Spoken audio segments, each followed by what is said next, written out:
Hello, everyone. Thank you so much for joining us for a little post-concert hangout.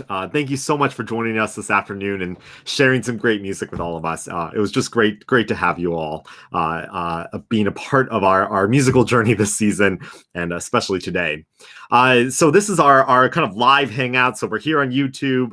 Feel free if you want to leave a question in the comments section. We'll see if we can get to it. And I'm going to bring on our two guests today from our violin section. I figured it's a very string section centric program. And so I thought you'd like to talk to a couple of our players there. So I'll bring them on now. We have Marcia Lauder. Hello. Oh. There you are. There you are. And Joe Edelberg, our concertmaster. Hey, Joe. Hi, Francesco. Hi, Marcia. All right, let me get rid of this background. There we go. All right. Well, thanks so much for joining me. And man, what a week that was. That was a lot of playing. It was a lot of playing, yes. But really, I mean, on that romance, it was just gorgeous. I just loved it. It seemed like. Oh, thanks, Marcia. Thank you. I really, fell in love with that piece. It's just, it felt very natural to me. Yeah, for sure. Well, I think it, and then Joe, I remember us talking, and I was like, Joe, like, you don't have to play, the Tchaikovsky on the same program, this absolute mammoth of a piece. And of course you were going to do it anyways. Right. It's kind of my fault. I know I didn't have to do that, but I kind of had to do it, just for my own satisfaction. Yeah. I would have felt not good about not being with the orchestra through that. No, it was, yeah. No, I mean, how can you turn down a piece like, how can you not play a piece like that when it's on the program? So right. There you go. Right. Hey, well, listen, while we're waiting for some people to join us and jump in here in the comments, just, as always, want to just check in because it's now been over a year that we've been dealing with this pandemic situation that has just, affected everybody in so many ways. But it's especially hard when your life's work is gathering together with people and all of that is taken away. So just wanted to check in and see, how have you been doing and how has this past season been, the past year been for you? So Marcia, maybe you can start and just, how are you doing? What has life been like this past year? It hasn't too bad. I've been playing with several different chamber groups, and that's really made a huge difference. Because we're all kind of local and in kind of the same pod, it hasn't been so difficult to get together over the whole year, pretty much. And more things are coming in all the time, and it's feeling much more hopeful. But I've been proud of the Santa Rosa Symphony and Francesco, your leadership and vision, because nobody else was doing all this stuff. And it was just great, and I've really enjoyed and it's really been wonderful. I'm so glad to hear that, Martha. And it's great to know that you've had a lot of groups to play with. I mean, it definitely it seems like it became a chamber music world for a while there, for sure.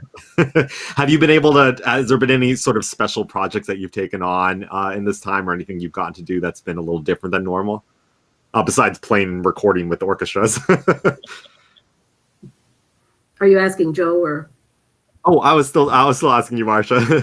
Okay. I work in schools as a school psychologist too, and kind of mixed to have.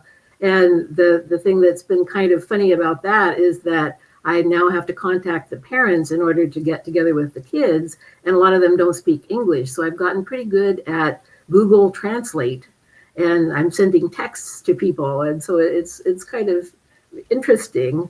But as far as the violin is concerned, I've been able to take on some pieces that I haven't played for a long time. I found that amazing that all these fingering and bowings that I got from teachers didn't really work all that well for me, and that I could actually play these pieces if I changed it for me. So that's been really fun to see. Wow, it's crazy to think that your two areas of focus have both been completely kind of turned around during this time. My goodness. Joe, how have you been? I mean, obviously you and I have been working very closely together this season. I've kind of, obviously needed your leadership and input more than ever through this season. But outside of all of this incredible work you've done on stage, how has your year otherwise been? Well, it's been amazing to be able to spend so much time at home. I have to say that's been really great. And as you know, and maybe you know too, Marcia, I moved halfway through. I moved in July out of Berkeley into El Segundo.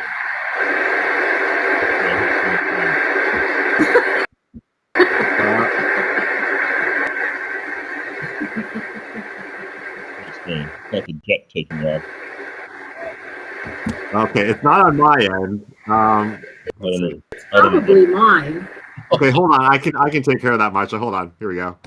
There we go. Huh. I'll just bring Marcia back in and out. Sorry, Joe. Go ahead. No problem. Anyway, so I moved, and my partner Stacy and I moved in together. And for those who don't know, she's the second flutist in Santa Rosa Symphony, and so I've had plenty of time to be able to set up the new place and get used to being there, and it's been really a blessing, actually, in that way. I mean, it sounds like terrible. The pandemic has been terrible, but this side of it has been a blessing for me to have so much time to really be at home. I've liked that. Yeah. And but it's been a godsend to be able to do these concerts with Santa Rosa. I mean, absolutely. And like Marcia, I'm very grateful, Francesco, for your vision and your leadership to make this happen when, like Marcia said, nobody else was doing this. It's been fantastic, and it's been actually a real pleasure to have sort of a lot more time to prepare at home for these events than I might otherwise have when I'm working all the time. Mm-hmm. Mm-hmm. Yeah, I Yeah. mean, well, I mean, it's people have been very aware of just what a incredible team effort this has been. But I'm so lucky to have had you as a partner through all this from day one, when we were trying to figure out how the heck do you play when everyone is 6 or 8 feet apart on stage. I mean, how do you even comprehend that? And it's crazy to go from there to now, where we still struggle, but we kind of, we sort of now have a baseline for how difficult it's going to be every time we show up to make music. Yeah. And I remember we had conversations, you and I had conversations about sort of what to expect, what we should expect of ourselves, and what we should aim for when we're playing under these crazy conditions of separation and, screens and all of that, masks and everything. And I feel like the Tchaikovsky really showed what we were talking about. It's like we played with great passion and determination and love for the music, and it was scrappy here and there, but I don't know, I thought it was a really good performance. And that's what I was hoping for out of this season.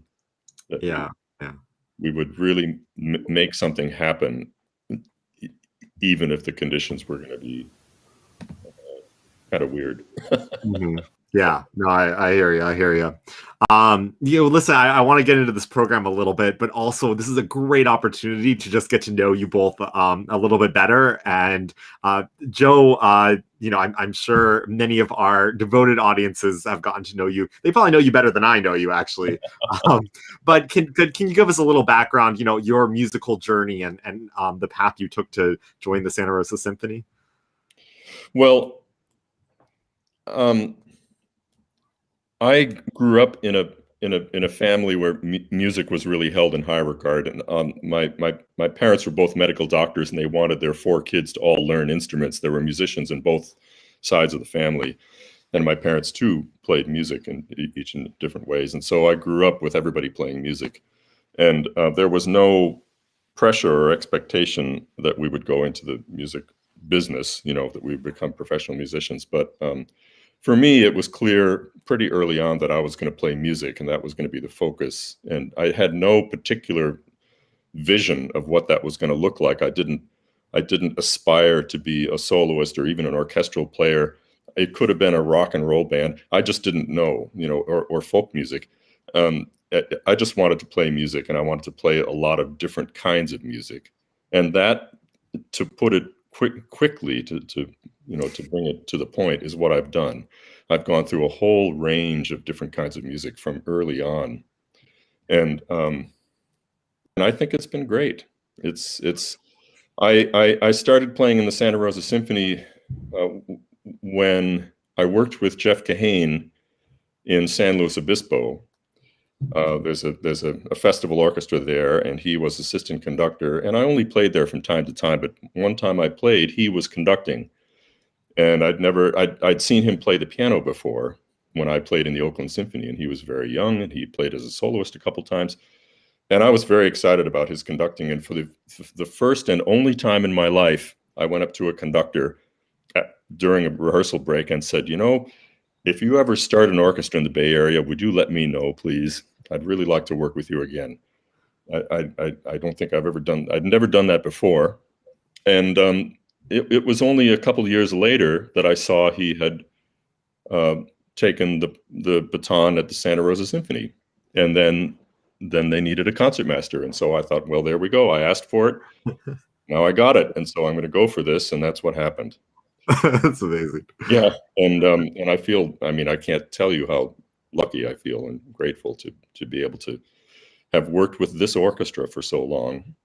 Wonderful colleagues, amazing group, such spirit and such dedication. It's really like a family. And to go through the conductors, Coric and Jeff and Bruno and now you, each one with amazing gifts and inspiration for us. That's my story in a nutshell. That's great. It sounds like it was always meant to be. That's wonderful. Yeah. How about you, Marcia? What has been your musical journey? Well, as far as Santa Rosa is concerned, I've been in the orchestra for more than 40 years, and I'm the oldest person in the orchestra now, but I haven't been in for the longest period of time. There are actually 5 people in the orchestra who have been in longer than I have. And I married young, and my ex-husband was a fighter pilot in Vietnam. And so we traveled all over the place, and I wasn't really able to play in orchestras or anything very much, but I always taught students wherever we lived. And then when we moved to the coast, I live on the coast, which is kind of a long way from the Green Music Center. It takes me about 2 hours each way, and it's sort of about halfway between Eureka and San Francisco on the coast. But I really love living here and raised my kids here and all that, and always had students.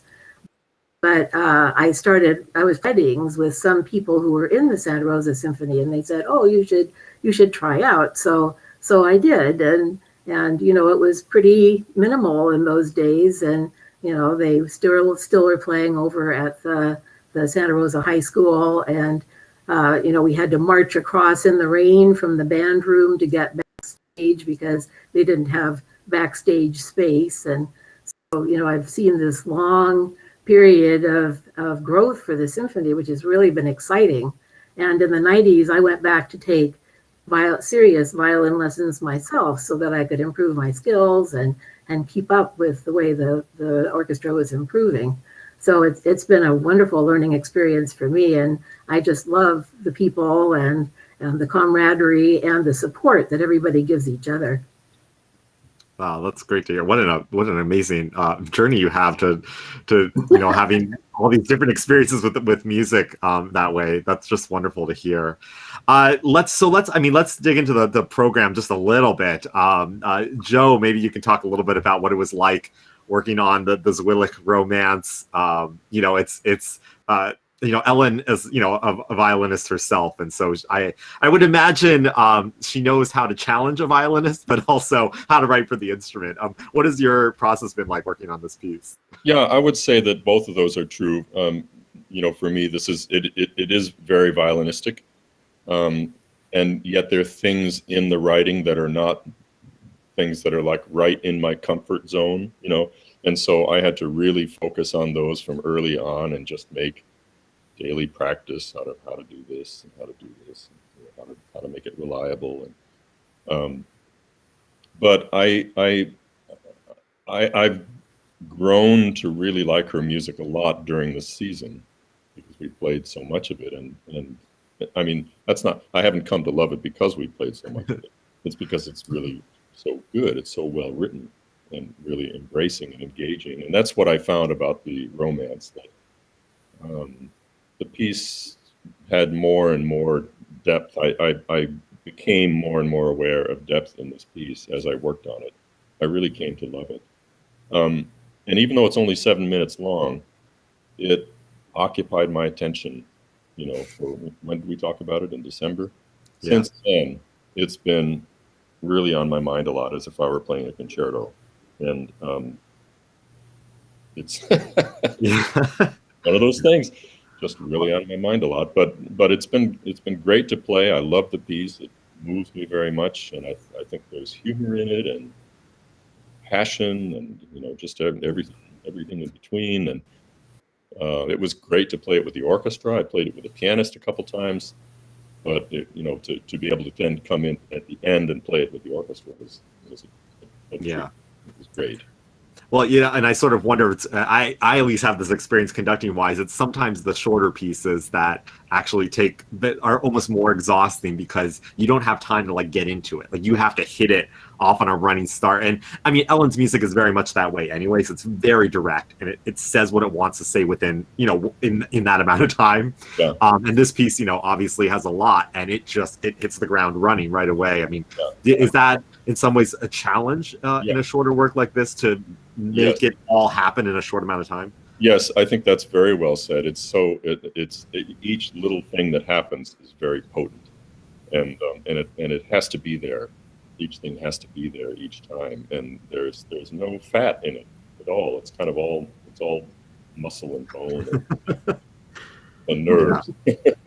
So yeah, that is a challenge about it. There are no long passages where you can kind of relax and get into it. And I mean, the lyric writing in the opening slow part and the closing slow part is a bit like that, but not really. Well, things happen fast.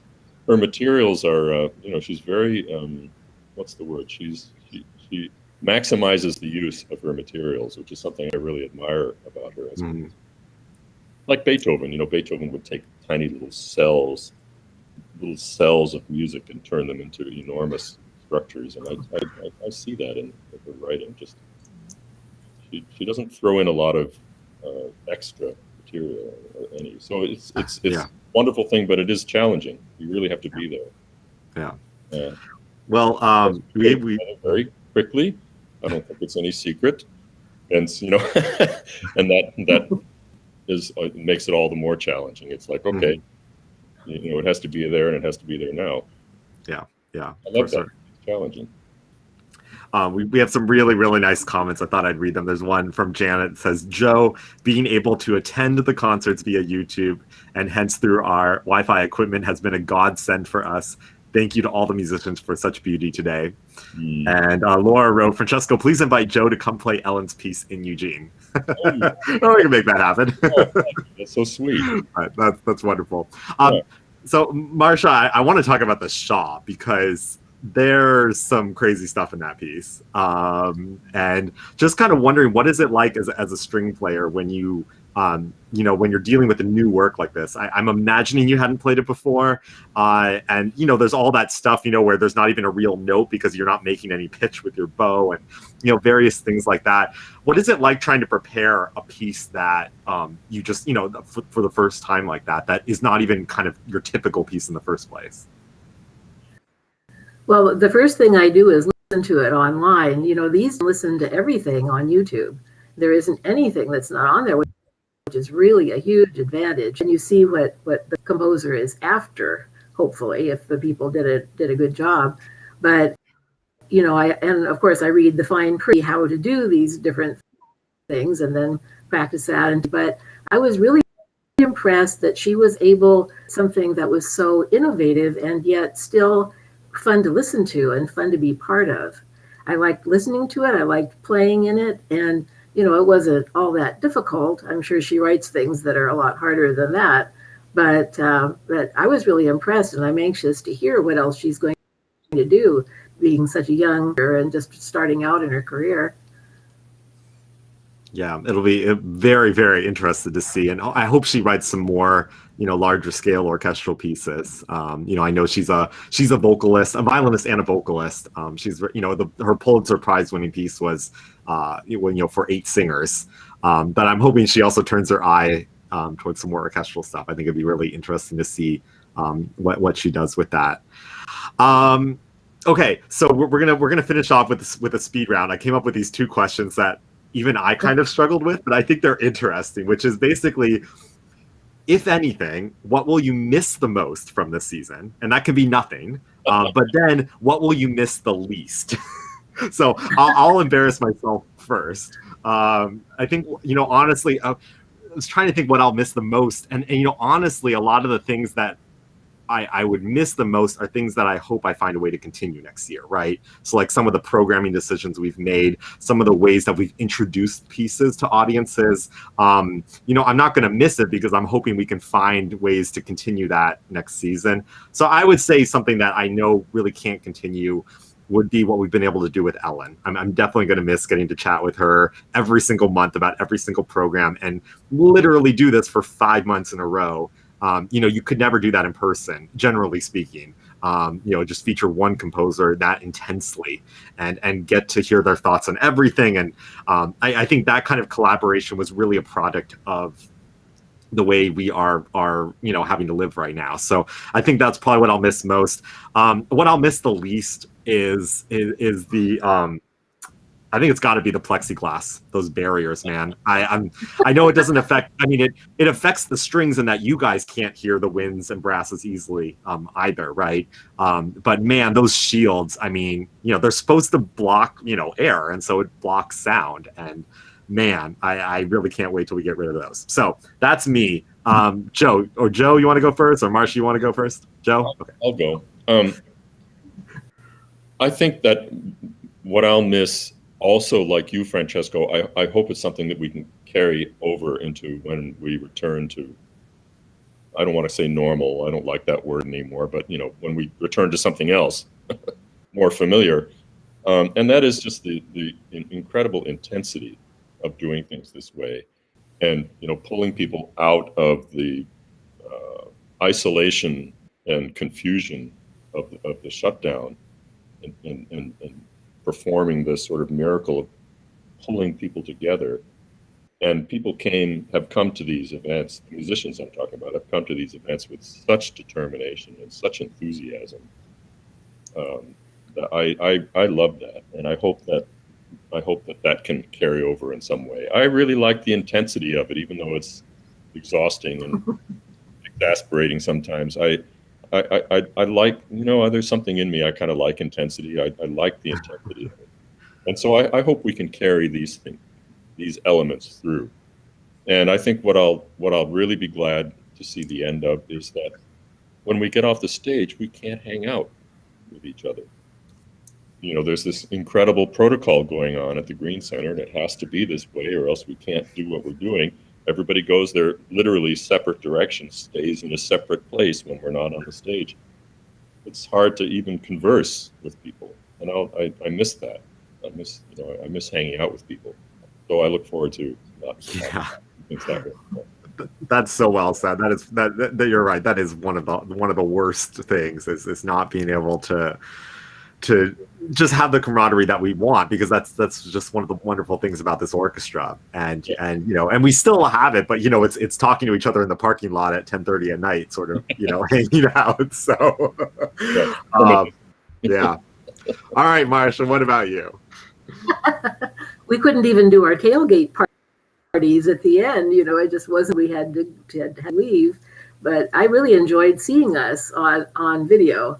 I've never been able to do that before. We've never had videos that we could watch, and because the violins tend to play everything pretty much, it's not like we're sitting in the audience for some of the pieces. And so I really enjoyed seeing everybody and seeing how everything interacted, and I thought that was really terrific. And I thought it sounded wonderful. I thought the crews did a really good job and got better with the video over time. I thought that was much better too. Today, the first piece wasn't quite synced on my screen with the video and the sound, but the others were. So I don't know what made the difference on that. It could have just been my equipment because I live out in the country. And one of the things that I'm certain. Sorry to interrupt, but I had the same experience with that first piece. And so I don't think it was your equipment, Marcia. Yeah. I don't know why that would be for just a, you know, and I'm really going to not miss having to sit by myself and partner and to turn the pages, especially, and somebody to collaborate with more closely. That's what I'm really looking forward to having is a stand partner and somebody to work with closely instead of from a distance. Yeah, for sure. I mean, it sounds like in general, it's just like the isolation in all its different forms is, I think, probably what we're all looking forward to getting away from. I mean, and a testament to just what all of you have been able to do to make music under these circumstances. You know, I try to explain people how normally in a normal orchestra, you know, we argue over inches, right? Like, can I be 2 inches over here or 2 inches here? You know, those are the kind of things that we, you know, lose sleep over, and you know, just to show people like how much that makes a difference. And now we're talking in terms of feet. So, you know, I think we'll have a new appreciation for just being near each other and being able to make music the way that we always have. So that'll be wonderful. Well, listen, oh my God, we even like went longer than normal, but thank you both. It's so much fun talking with you. And you know, we got one more of these to complete a whole season, which when you think back to like last summer, I feel like it would have been unimaginable to think we would have done a complete season of 8 concerts in the end. So really just incredible to see. And thank you both for continuing to just bring that energy and optimism. It's just wonderful, and can't wait to finish out the season and then obviously gather with everyone back in the hall again and have that connection again. So thank you both so much for your time. Thank you, Francesco. Thanks, Marcia. Thank you. Thank you both. Thanks everyone for joining. We'll see you again. We'll see you again next month, everyone. Thanks. Bye. Bye.